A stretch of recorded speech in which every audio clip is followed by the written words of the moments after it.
Yo, it's Mel from Rap Rankings. To hear the full episode this clip comes from and all the other episodes, stop by raprankings.com or search Rap Rankings on your favorite podcast platform. Welcome back, and we're kicking things off with a special guest. You know him, and it's a 80s album, so you know who it is. It's native Bostonian, hip-hop historian, author of the Book of Dart, and the new book, Instead We Became Evil, A Tale of Survival and Perseverance, out July 26th. Please, Rap Rankings, it's Dart Adams. Give it up. Thank you for having me. You could have been anywhere, but you chose to be here. Dart, welcome back. Yeah. Hey, it's what I do. I'm old, so. Well, we appreciate it. Okay, we appreciate it every time. I mean, this is for both of us. I mean, Wool's 87, me 93. Mm-hmm. We were both not really around. This might be the first album we've covered where neither one of us have been alive for the actual release. But is this the first one? I think so. Yeah. That's wild. I remember this. Wait, when did Paid in Full drop? March of 87? July 87. Oh, I was alive. So there you go. Fun fact: Paid in Full and Ice-T's Rhyme Pays came out the same day. Back in July of 87. Yes. So we're back in 85. I wasn't even a glimmer in my parents' eyes. And Mel, I mean, geez. I was a ways off. A ways off. But you know. But my dad was listening to this. I got that on good authority. He's told me a lot about this. You know, he kind of pepped up when I told him we were doing this. So that's dope. Yeah. You know. Well, yeah, this one, you know, coming off of the last four that we've done with Dart, we've done Paid in Full. We did Big Daddy Kane, Long Live the Kane. We did Cool G Rap and Polo, Road to the Riches. And we did Boogie Down Productions, Criminal Minded. Why are we in 85 now? There was a tweet that Dart dropped on January 1st, 2020, which reads, "The golden era is kicked off by LL Cool J's Radio, crossing over to the pop charts in January 1986 as Houdini, the Fat Boys, Run DMC, Curtis Blow, UTFO, Dougie Fresh and the Get Fresh crew, Mantronics, Kool Moe Dee, Beastie Boys, Just Ice, Stetsasonic, and Schoolie D drop LPs." So we're going back to the very beginning of the golden era. And I guess we can start before we even get into the song. Dart, what is the, quote, golden era? Well, basically, the golden era signifies when hip-hop production changed. One of the hallmarks of the beginning of the golden era in terms of hip-hop production incorporates this thing called sampling. So we're talking about all these advances made by people like, you have probably heard of Marley Marl, right? That guy, you know. So like when you start out there, right, that's one of the earmarks. And then later on we get into dudes like some dude named Dr. Dre, this guy I'm pretty sure people don't know, named Paul McCasty. We're talking about GJ Mark, the 45 King, shows up later, you know. But like this is where it starts in 1986. And then there are these rappers that create these style evolutions in rap that change the way everybody else present lyrically. 86 is the year that we first hear a young former Kid Wizard Rakim. And this is also the same year we hear some teenage dude named Cool Genius of Rap appear.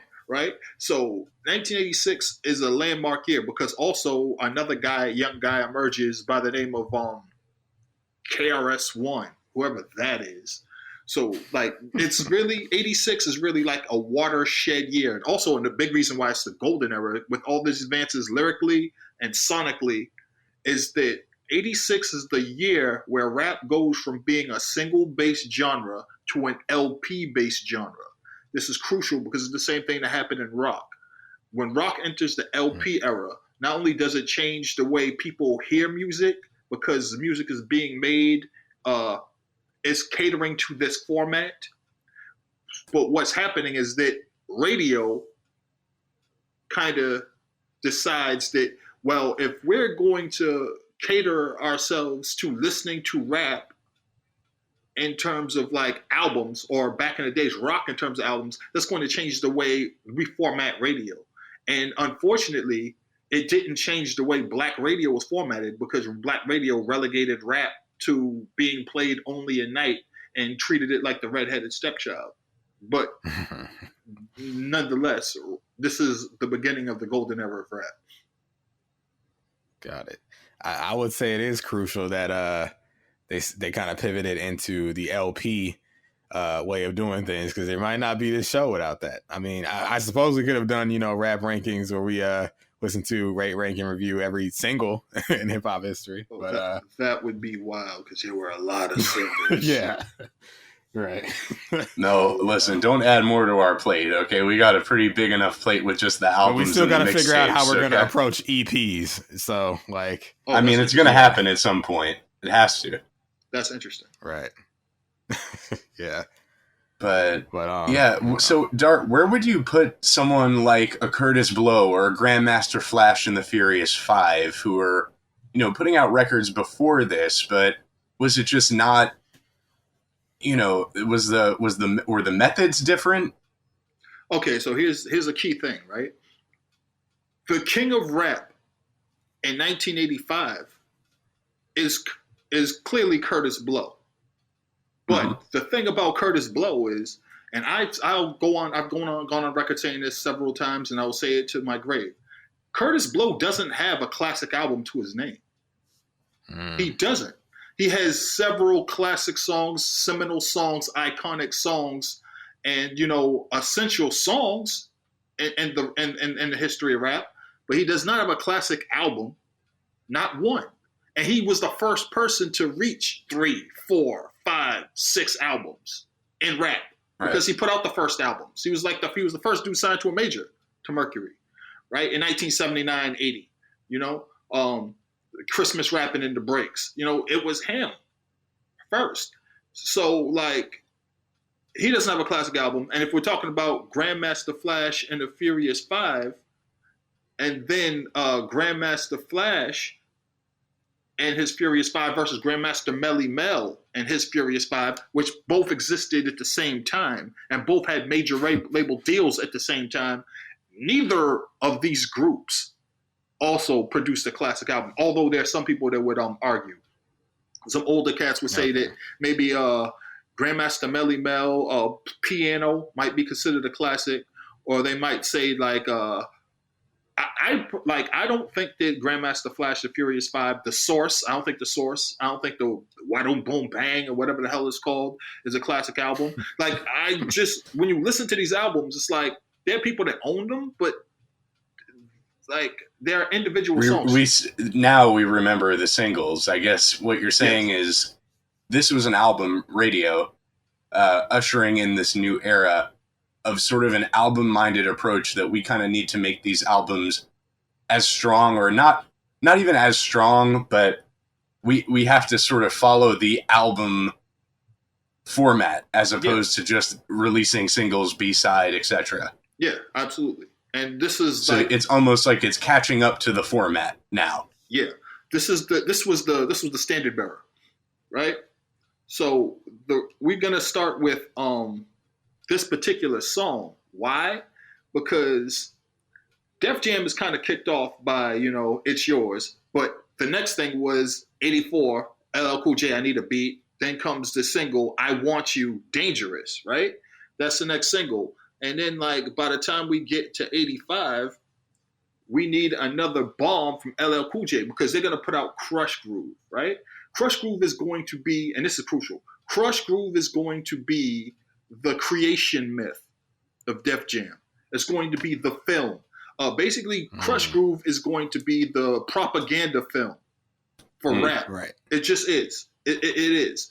And I say it's a creation myth and a propaganda film largely because, like, when you start out the film, it's Run DMC in the studio recording Can You Rock It Like This, which wasn't produced by Rick Rubin, you know? This is a song that was produced by none other than like Larry, And where's Larry? Larry ain't nowhere to be found, Creation myth. And Crush Groove is something that Larry came up with. Crush Groove, Orange Crush is Larry's band. Okay? Larry Smith's band. Crush Groove is a groove that Orange Crush made. And he produced that for Run DMC early on. So without Larry Smith, this is nuts. This is nuts, right? And now it's just framing everything as being about Russell and Rick Rubin. Neither here nor there. We fast forward to LL Cool J's I Can't Live Without My Radio. Now, why is this where we start everything off? Because the first big LP on Def Jam is being released at the tail end of 1985 is LL Cool J's Radio. And there's a scene in this film where they're having auditions and Naomi's performing and everybody's going nuts. And a young LL Cool J comes in with Cut Creator and E Love, right? And the beat starts. And Jam Master Jay about to shoot the boy. Okay, straight up. Jam Master Jay about to shoot him because I said auditions are open. Right. And they're like, yo, Jay, chill. Let him perform. Doom, doom, cap, cap, And then then the beat drops and then he performs and he does a bit of radio. And they stop it short. Like, yo, that's dope. We got to sign this kid. And it's like, damn, Jay, you was about to shoot him. And then Run comes in the room. Run missed all the shit. Is that crazy? Run missed all the shit. Everybody else is there but Run. And Run walks up because Run's the star. So this iconic scene being in the creation myth, Crush Groove, is what kind of launches him, right? Now, Crush Groove opens in theaters on October 25th, 1985, right? And the single, I Can't Live Without My Radio, drops, but the album kind of comes out. So you have the Crush Groove soundtrack, but you also have the album, right? But you have the single, I Can't Live Without My Radio. But here's what's wild. I Can't Live Without My Radio is the second song on the Crush Groove soundtrack, all right? But I Can't Live Without My Radio is the first song on the album Radio. Okay? So what happens is this weird synergy where there are people that bought the Crush Groove soundtrack that don't necessarily love rap, right? Because there's there's R&B songs on the soundtrack. And then there's people that strictly saw the film and it's like, yo, I want that. So if you buy the Crush Groove soundtrack, you get I Can't Live Without My Radio. But if you want more rap, you got to get LL Cool J's album. Like, you're following. So I Can't Live Without My Radio. Yeah. What ends up happening is it's a rap song that actually ends up getting played on the radio. And at the time, rap songs only got played on the radio when the sun went down. We playing this for vampires. So it entered the top 20 of the Billboard Hot Rap Single charts and peaked at number 15, which is insane for a rap song. But it was also helped by the fact it's on the Crush Groove soundtrack. Because a movie soundtrack from a film that's specifically sort of doing this myth making in real time. Yes. So this is what happens, right? So, and we get the single out, and it kind of has a month head start. So people are getting the Crush Groove soundtrack, Crush Groove soundtrack, Crush Groove soundtrack, Crush Groove soundtrack, in October, but the album Radio comes out in November 1985. Right? So like November 15th, 1985, The movie comes out October 25th, 1985, and like this is how things are rocking, and at the time we got Curtis Blow, Run DMC, Houdini, the Fat Boys, right? But when LL Cool J drops Radio, it starts a whole new timeline, a divergent timeline in rap. Right.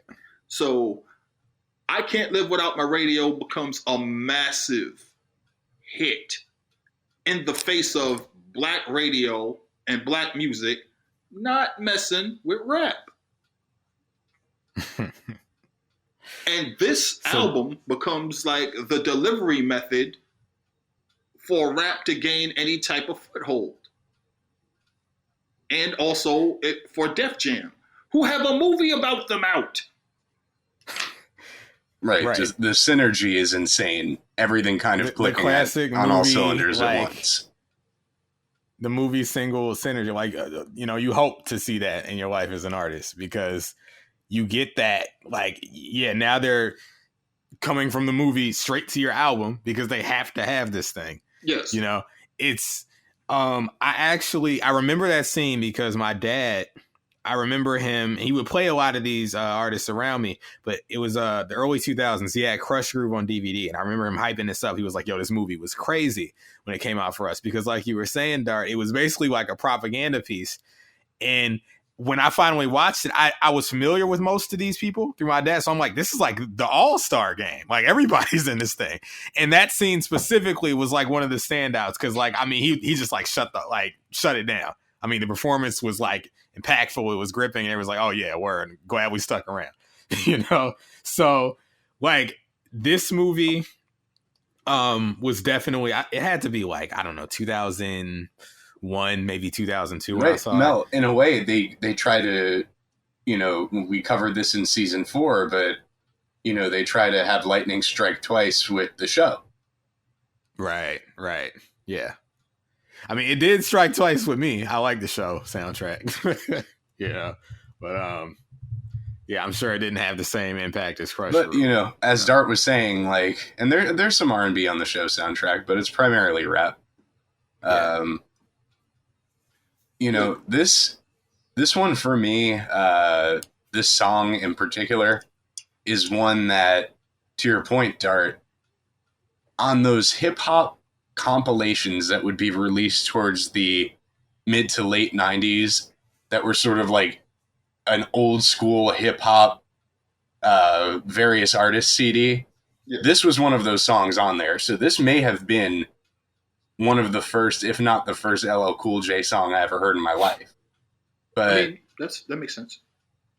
I was going to ask you, while I was listening this week, I was struggling to come up with something.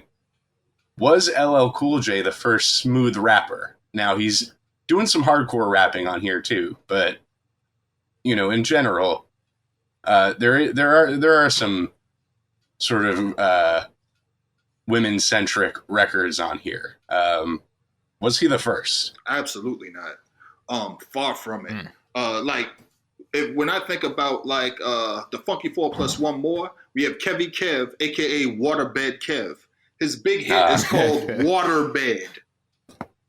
Right? So like that, right. So it was already like established that this is something that like dudes did. Like rap ballads, even at the time LL Cool J is known as popularizing rap ballads, there were plenty of people doing that already on record. Mm-hmm. It's just that what he did was he made it a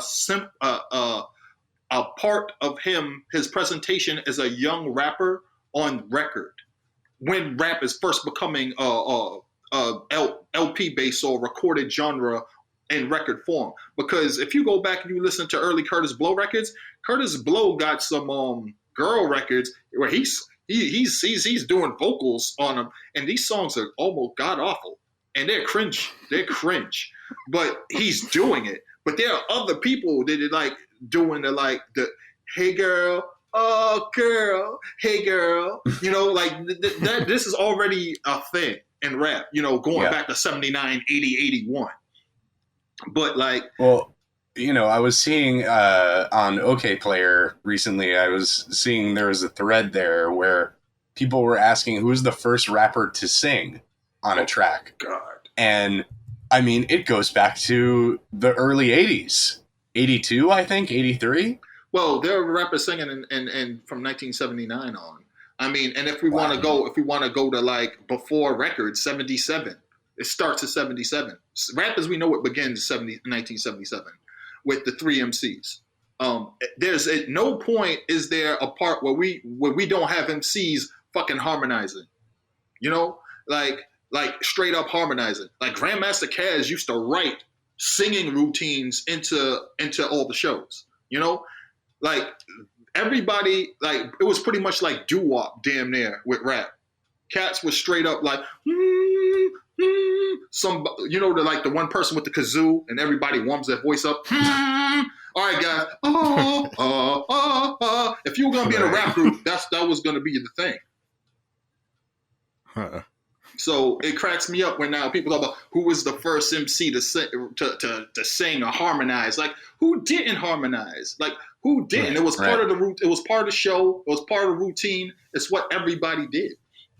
So that always cracks me up. There are a whole bunch of singing MCs. Drake did it for, like, Drake, man, please. Like, even for this era, Drake wasn't the first person to do it. And when people talk about Drake, I'm like, y'all act like Socrates never existed. Like, come on, guys.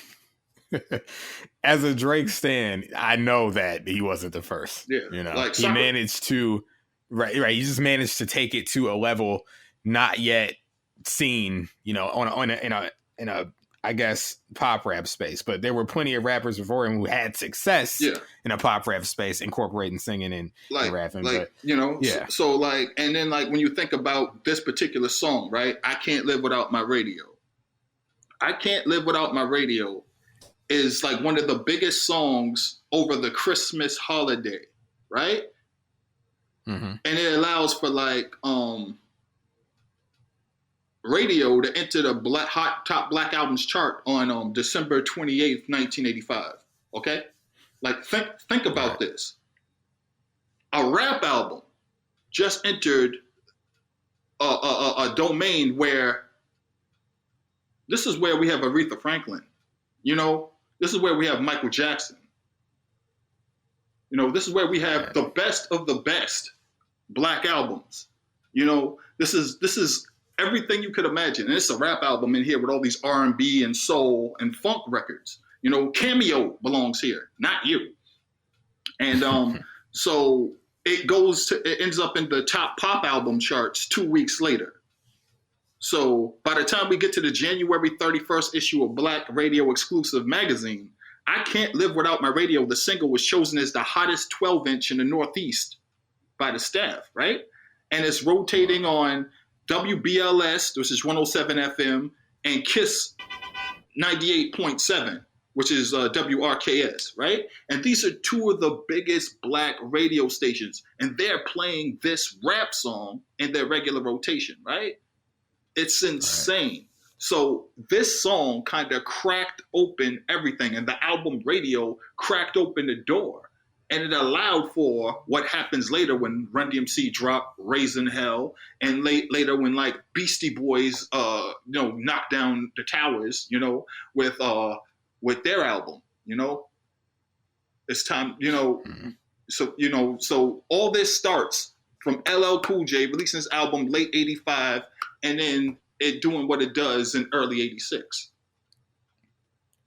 I can imagine too, like radio stations were probably more willing to play. I mean, it's kind of built-in promotion. I can't live without my radio. It's like, great, more people listening to radio. It's like, yeah, let's play this as much as we can. But this record, I've been familiar with it for most of my life, thanks to my dad. It's the first time I heard it like front to back in a long time. But I guess we should probably give our rating. You want to do the spiel, the track one, This is track one. I Can't Live Without My Radio, produced by Rick Rubin. Reduced by Rick Rubin. Yeah, right, yeah, reduced by Rick Rubin. Yeah, I actually got some stuff to ask you about as far as the reduction on this album shortly, but yeah, yeah. I mean, if you want to give your rating first, or however you want to do it. Quite literally, the only thing I could give it is a 10. Word. And the reasoning is that this song was a bomb. It was Funkmaster Flex have to hop in a fucking DeLorean, find enough road to get up to, roads? Where are we going? We don't need roads. Find plutonium-powered plutonium and end up going back to 1985, and drop a bomb on his joint. Like, this song, when you think about what was on the radio in black music in 1985, the tail end of 1985, in soul, R&B, funk, mm-hmm. and this comes on the radio, and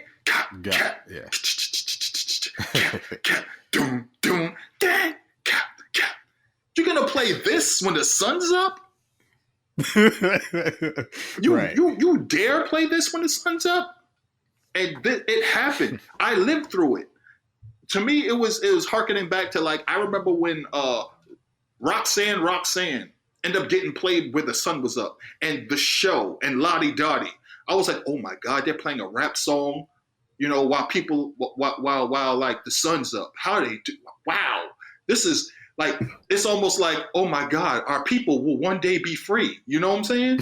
Like, there's hope for us. Like, Bofa, fists raised. Kids, tears in their eyes. Like, shit was different for rap back in the days. They put us at the back of the store, like at the back of the store. And this is as soon as we got records. As soon as we got records, they're like, no, we're putting this at the way back of the store because those Negroes love to steal. It's going to take them longer. Man. We know they're fast, so it's going to take them longer to get to the door. If we put the rap records at the back of the store. Like, this is, and this sounds funny, but this is kind of the logic. Yeah. They have their Adidas on. They like, now they start wearing those Reeboks.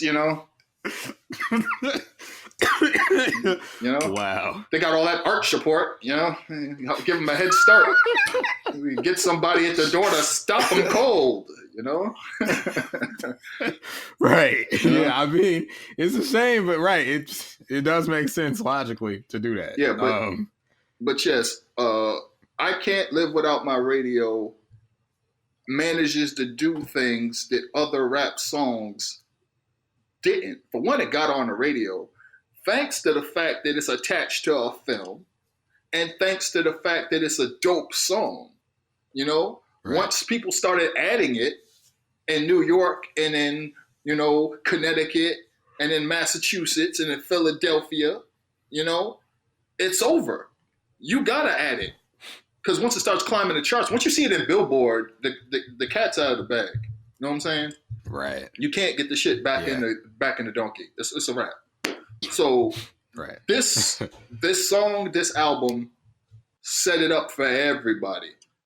Everybody. Thank you. Thank you, James Todd Smith. 10. Shout out to him. He had to do it to them meatballs. I feel him. Mm-hmm. Mools, you want to go? Should I go? Why don't you go for once? Okay. I like the record. I've always liked the record. 7 for me. A nice 7, a nice respectable number. Listen, this record's older than me. It's older than you. But for me, this is still kind of a formative record for me. We give this one a flat 8. Ding me, baby. Oh, wow. Okay. I was scared. The way you were setting it up, I was okay. No, this is a formative record. Like I was saying, it was whatever that, like, best of the old school, whatever had Run DMC on it. This was the LL song that they chose. Right. This is the one that I heard, before any other. So, and not to mention, Mel, I don't think you're too young to remember this. Boomboxes used to be a thing. Oh, I'm definitely not. I'm not saying they don't exist anymore. I think I saw one at Best Buy like the other week, but nobody carries them around anymore. I just don't. I don't feel like they're like a staple of culture anymore the way they were 15, 20, 30 years ago. No, they're not. They were a necessity then. Right. Mhm. So, Yeah, I mean, it's there's a level of, even though I wasn't around for the release of this record, I was definitely around for the boombox and the many different iterations of the boombox. And there's something like magical about it, man. It looks like a freaking like transformer, you know, like disassemble, like ready to turn into some sort of transformer looking thing. Like there's something special about them that like with the you know, the levels are going all over the place. You know, Mhm. you look at the one on the cover here, the album cover for Radio. Uh, you know, and this is like the classic boombox. let me see. Is this a? You know, you've I got was like gonna the mention this. tweeters. You've got like the tweeters on there. There's no digital display, but got all the knobs. I mean, there's just something special about it. I wonder, And is this this a is the record that's JVC? the ode. It's the ode to this style of like you think about the way that the beat is produced, right? Like it's very stripped down, it's very simple, but you can imagine it booming out of a freaking boombox. Um, my question for Dart is, you know, the line's walking down the street to the hardcore beat while my JVC vibrates the concrete. Yes. So it's kind of a two-part question because, you know, you mentioned like Reduced by Rick Rubin. So a lot of this album, what struck me in comparison to the other albums from this era that we've done on the show, musically, most of the album is just like, you know, the reverberant 808 snare clap and like some sound effects. There wasn't much in the way of like, you know, actual like melody or, you know, any of that, like any, it's really just drums, like, or a lot of it. And I was wondering, was that like the predominant style at the time? And also this JVC Radio, was that like the brand of choice? Like, did you guys prioritize like, you know, that system, like, oh, the frequency response is whack compared to this one, you know, or like, was it I guess, would you get credit for having the best radio, or was it enough to just have a radio? You needed to have a radio. First of all, having the high end radio was a status symbol. A JVC was premium electronics back then. Okay. And there were specific JVC boxes that you knew cats had, and it made music sound a certain way. And at the time where Rick Rubin produced this record, there are already recording standards in place. This is how this sounds. This is how this sounds, you know? And when you hear some of these records, and you hear them played out, it completely changes the game, right? Because sonically, when you hear it booming out of this box, when you hear it out of this particular system, when you hear it played at the block party, when you hear it played at the function, because also, I have to stress, there's a big difference between back in the days, you're going to hear this song played on the radio versus the only place you're going to hear it is on the street because they don't fuck with us like that. So if you want to hear this the right way, I have to go to the store and cop the joint. And I have to play it in my box, or we got to play it in our system, at our party, at our show, at our function. So it is already established sonically what rap has to sound like in order to rock the house, you know, in order to have that aesthetic. And there were certain systems that, you know, did the job better than others. JVC was one of those stereo systems that did us justice. It is what it is. And that's how it was marketed too, because I remember for my generation, they were pushing on wrestling all the time, the JVC Kaboom box. Yes. And that was, you know, it was basically implied that, you know, the Kaboom box, you want to play music that's bass heavy, you know, it's specifically hip hop, electronic, something like that, something with some low end to it.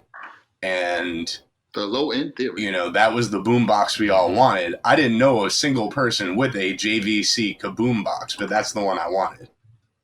Right. Think about Yeah. not LL Cool J, Houdini, Big Mouth. Doom, doom, cap, doom, doom, cap, cap, doom, doom, cap, doom, doom, cap, cap. I mean, you know, think about Run DMC. 1, 2, 3, and here we go. Boom, bop, here we go. Bop, here we go. Here we go. Here we go. There were certain speakers, certain systems that carried that sound the best. And it was made specifically like for your box, is what people used to say, you know? Toss this tape in the box because we knew this is what we're going to hear. And this is the era. LL Cool J is at the forefront. And not only does that, he represents the culture by naming the album Radio. And the first song on the album, I Can't Live Without My Radio. This is a B-boy call to arms. This is an anthem. They're trying to push us in the back. You know, they're trying to make it like we don't exist. I'm out here on the front of the album, which is put out by Columbia on a major. Right. Bro, we out here. Radio. Absolutely. Right, and you're saying this is the album for your box. Yes, and on top of that, LL Cool J is at the forefront. He is the prince of rap. He is the quintessential B-boy. He has his crew with him on American Bandstand and Soul Train. Right. The big shows of the time. Yep. I mean, to, you know, talk about breaking artists and at the time, to think like the only other like person that was like a serious B-boy by himself that was out there was Curtis Blow. And, you know, you had Run DMC, you could have the Fat Boys, and you had Houdini, but Houdini dressed like, you know, R&B funk stars, you know? So they could be allowed to be on stage, you know, dancing, you know, doing dance routines and dressed up, you know? So it's like they were kind of allowed in a presentable fashion. Like, they look like they'd have jobs, you know? Everybody else was kids. Yeah. Right. Dart, I have to ask, have we come to the point now in 2022, when we're recording this, that LL is slightly underrated? I know it's been a long time since he's put out a classic record, but, you know, are we at the point now where people have almost forgotten? Well, LL won't allow you to. Because here's the thing. When he started his, you know, Rock the Bells, he knew what he was doing because he kind of helped to frame himself. And also, LL Cool J is just one of those people that has such a rabid fan base that they're not going to let you forget. But the thing that LL Cool J has an interesting career, right? LL Cool J's classics are far and away, you know, mind-blowing and iconic and game changers, you know? But that dude's career, in terms of, if we look at his hits and his comebacks versus his duds and his meh albums, his career is really up and down. But the beauty of LL Cool J's career is his resiliency. That man has more comebacks, you know, than a black comedian who's getting heckled at a club. You know what I'm saying? Like, yeah. I used to call him the Muhammad Ali of rap because Muhammad Ali had so many things he had to come back from and maintain his greatness and remind everybody he was great. LL Cool J's entire story is he fell off. He's trash. He fell off. Oh, he's the man again. Nah, LL's trash. LL's whack. Oh, this is the jam. LL's trash. LL can't do it again. Ill Balm. Oh my God, LL back on his nuts. This is LL Cool J's like career arcs. Yeah. And arcs. And this dude became the prince of rap. He was the prince of rap before he even released the album. You know, he became a legend. Box off a box. And then when you turn on the TV, he's there all the time. He's the first dude to hold up a gold plaque for Def Jam, a platinum plaque for Def Jam. And then he does it again. We're approaching the 35th anniversary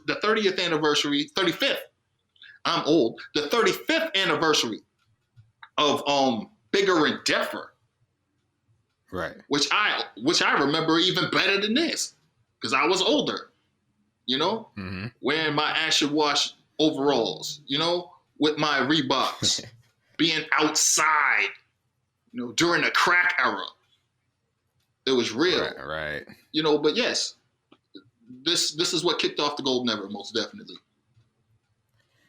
I mean, it never, as far as LL Cool J, like, to me, he's just kind of always been a guy that's been able to, because when I was, you know, growing older, late 90s, early 2000s, you know, basically from like 5 to like 11 years old, he was still an act. Like, I was a fan of Headsprung. I liked Love You Better. Wow. Like, he was an active artist to me. You liked Headsprung? I did. So what was that? Okay, so that's a good question. So like, what was Headsprung like to people who? I loved Love You Better, but that song ended up getting jacked by a lot of rappers on mixtapes, and I think it just kind of grew on me through that. Love You Better was big because it was like his other comeback song. When you think he's done, and then boom, it's my number one. Oh shit, he's back. You know, he's back again. He's gonna do yeah. Like it's like, oh my god, he's gonna do it again. He's back. I love Cool J. But the difference though is like, you know, that's the Neptunes. It's a different feel. Headsprung is, I feel like Old Man in the Club with the Roses. Maybe I was just too young to realize. Like, it was just a good energy record for me. So here's the thing about Headsprung, right? It starts out and it says, they call me Big Ellie. And everybody looked up immediately and said, nobody ever called you Big Ellie. And he never recovered. Right. That's the meme. You know, like, nobody ever called him that. But yeah, I guess it's just, so I never had the context. So like when this dropped in like, I guess 2004, it was like one of those songs that summer for me. Like, I remember vividly, it was like that. It was Nina Sky. Lean Back. It was like Lloyd Banks on Fire. 2004 for sure. Yeah, and like I just remember playing Yu-Gi-Oh! Headsprung coming on 2-3 times a day. So like, I like the record. And then it was when I got older, I found out like, oh, it has like the nobody ever called you Big Ellie. This is the Old Man in the Club. Like, I was like, oh my bad. I was just enjoying the record, you know. But I mean, even before that, when I was very young, I remember hearing I think it's the Loungin' remix. I think like that was a big song for me as a kid. Like, that was one of my favorite songs as a kid. So like LL Cool J was never like a legacy act for me. Like, and then as I got older, I realized, I guess this was like the tail end of his career. Because to me, I didn't know the difference. I thought he was just a rapper like anybody else was a rapper, you know? But I understand now, like, compared to like a 50 Cent, he was kind of looked at as the old guard, you know? So it's like, by 2004, yeah. But I mean, whenever Love You Better came out, that was still, to me, that was a hot record. I was young though. But yeah, it was. But okay, LL Cool J, he after Bigger and Deffer was like, you thought I couldn't do it. I'm back with an even bigger, better record, right? And then he got into I'm feeling myself and I could do anything. And that's when he put out Walking with a Panther, which I like to call the cocaine album, right? And like, he has panthers and women and champagne. It's a cocaine record. It is. It's a cocaine record. He is the coke glow of like a porn star from the late 80s, right? Mel, you got to look up the cover to this album. It's pretty insane. He's like, I just have too much fucking money and power at a young age. Like I can order whatever I want. You know, like it's just has that feeling. It's like I've been on top. The Panther has the chain on. Yeah, I see. Wow. Okay, to tell somebody, hey, put a gold chain on that Panther, Coke. This is Coke. It's all right. Coke. It's cocaine for sure. And when you listen to the album, right? The album is a double album without really being a double album. Okay. Like dead ass. And there's 4 different versions of it, which is, what? How? But what happens is every format is a different sequence of songs, is a different, because it's a different length and everything else. And LL Cool J just wanted to like get the album out, but he got his ass whooped. The album did well commercially, but he got his ass whooped in 1989 by a whole bunch of cats, including Heavy D and the Boys, including his rival, Kool Moe Dee. Kool Moe Dee's Knowledge is King beats this album's ass, all right? Don't let nobody tell you different. And people were first talking trash about LL, because this is also the Afrocentric era, right? So they were first started talking trash about LL, because I'm That Type of Guy is a Coke single. It's like, I could do whatever I want. I could put out anything. I'm that type of guy. It's like, do you know what's out right now? Look out your window, LL. Listen to what these dudes is doing on the mic. I'm that type of guy. Yeah. Like, are you this crazy that you think you can get away with this type of shit? It's a hit. I'm that type of guy. You know, lunch. I could take you out to lunch, dinner, and breakfast. Are you crazy right now? Are you right, like they're gaining on you. Like my lower back is killing me. Catch my drift. You can't do this right now, LL. Dudes is out here rapping their asses off.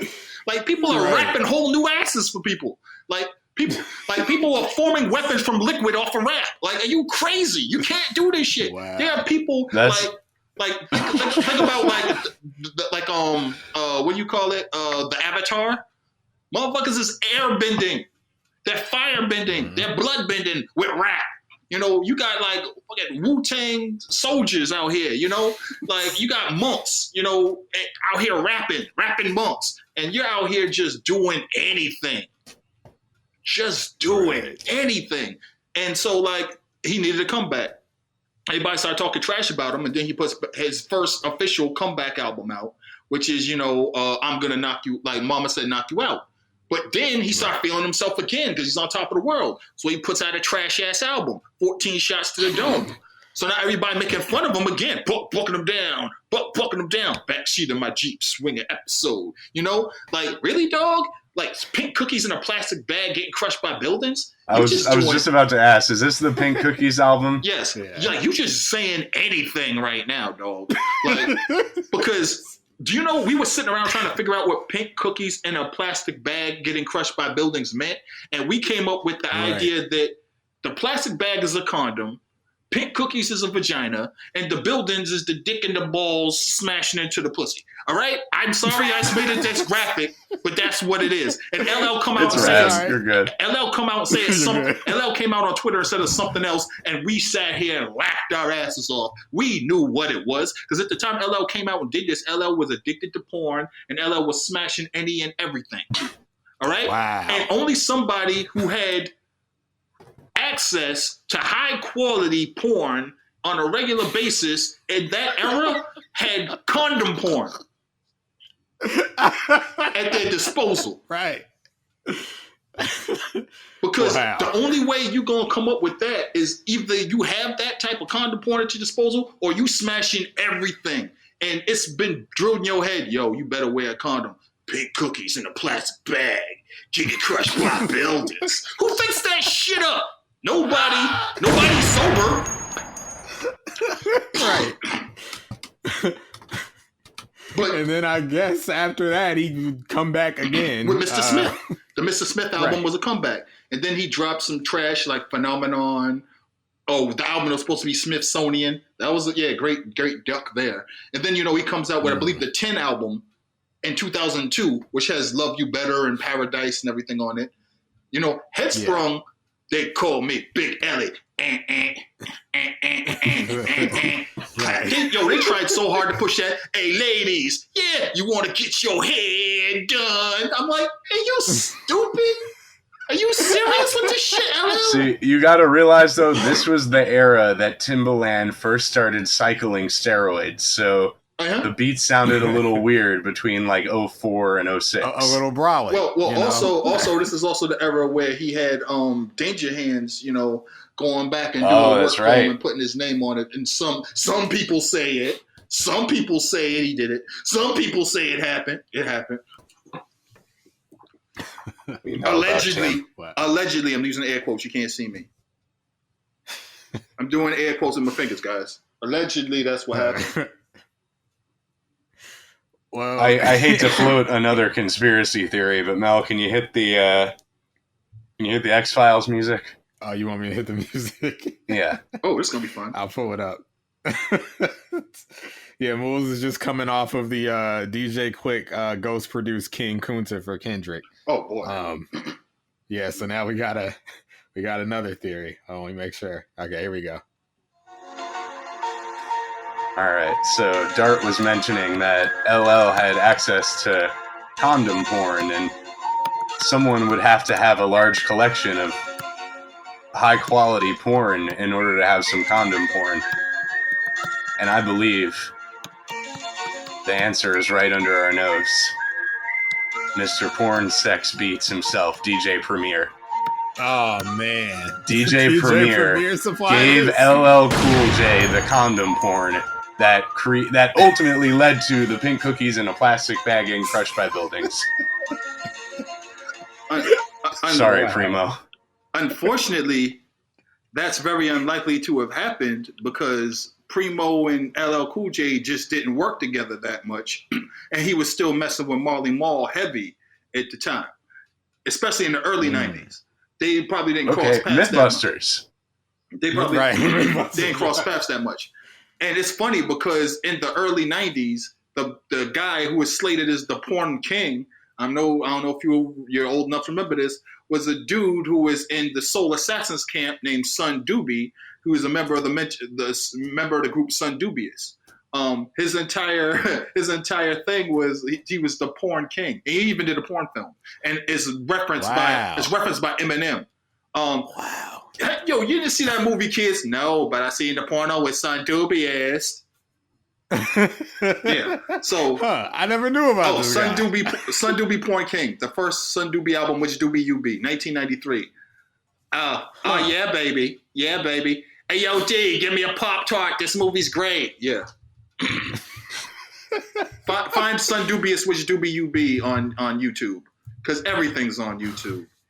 Everything. Right. Also, what's on YouTube is LL Cool J's performance in Connecticut, I believe at Colby College back in 1985 before the album came out.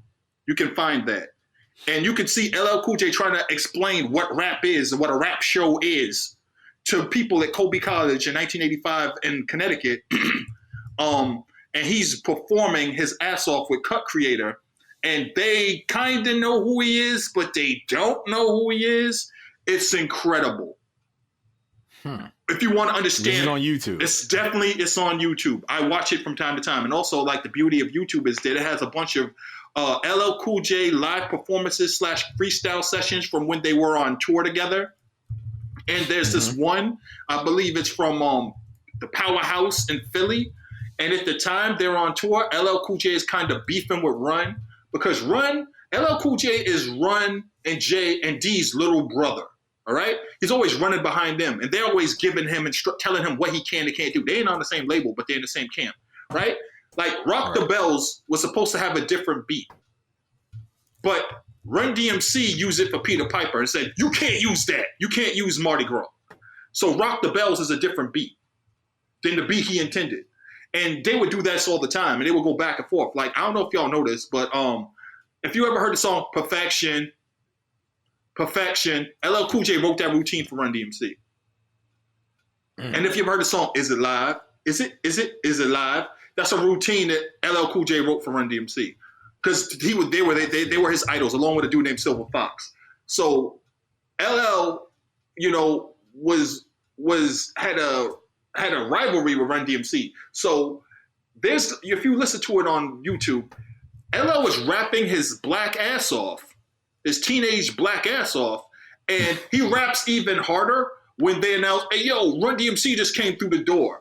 And according to what I've heard, he turns and starts rapping with his eye focused on them as they're walking through the crowd. And it's nuts because he's like, yo, I'm going freestyle. And LL Cool J was one of the first people to call a rap that wasn't formatted for a record a freestyle, but it was pre-written. Okay. Oh, wow. And LL Cool J had nothing but written rhymes ready to go at the drop of a dime murderous verses, like shit you never heard on record. And I swear, yo, go on YouTube and just go LL Cool J Live 96, 86, LL Cool J Live 85, 87. You're going to hear LL Cool J verses like, why didn't he ever record this shit?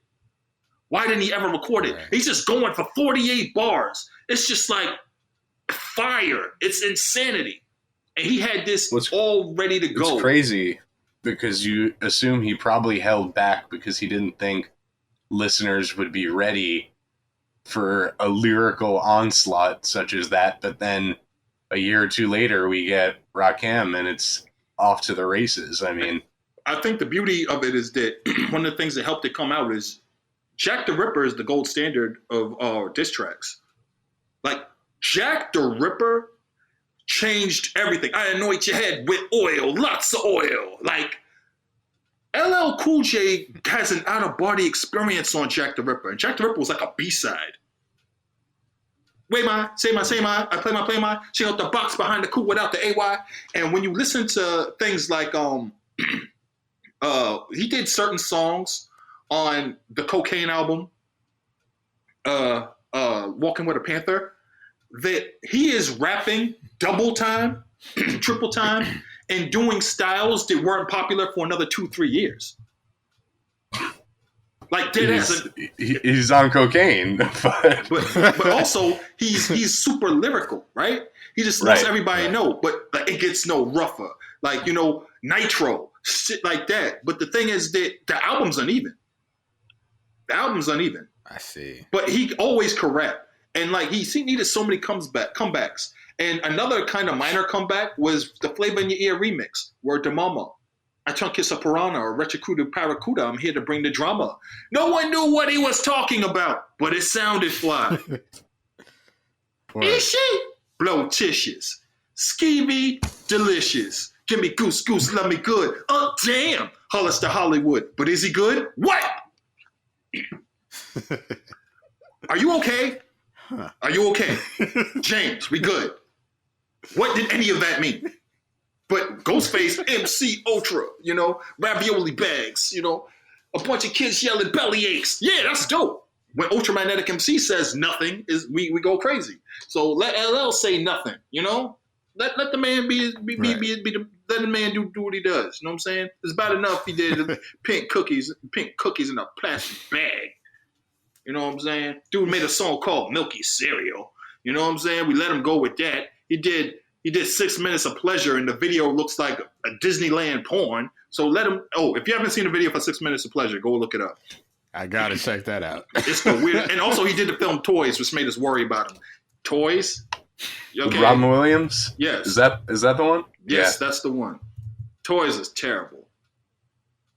Yeah, he played Captain Patrick Zevo. Also, he did a rap version of Who's Afraid of the Big Bad Wolf. So just to give you, I was alive for everything. I seen it all. I was around. I remember it all too. Even accidental racist. Well, that's hard to. That's gonna be hard to forget. Forgot he did do that, man. But luckily, we're all the way at the very beginning here on radio. And Dart, I thank you very much for joining us as always. No problem. That's what I'm here for. So, do you have any plugs? Anything you'd like to leave us with? We'll be seeing you next season. Spoiler alert: we got, I believe, Slick Rick next season. Oh yeah, I'm gonna be around for that. I'll be here for that. But straight up, the thing I'm doing right now is trying to ramp up and get ready to promote my first book on a major, which is Instead We Became Evil. July 26th, 2022. We're getting close, and I can't believe it, and I can't wait for it to be out and to be in my hand, and and then for me to finally be able to announce the other stuff I've been doing that I can't because of NDAs, and I like money. Feel that. It's always a pleasure to have you on, man. You really do, fill things in for us, especially this time because neither of us were here for it. And you definitely were, and you were able to really color in a lot of detail for us. So thanks again, Dart, as always, and we'll see you soon. All right, cool. Thanks for having me. Peace. One.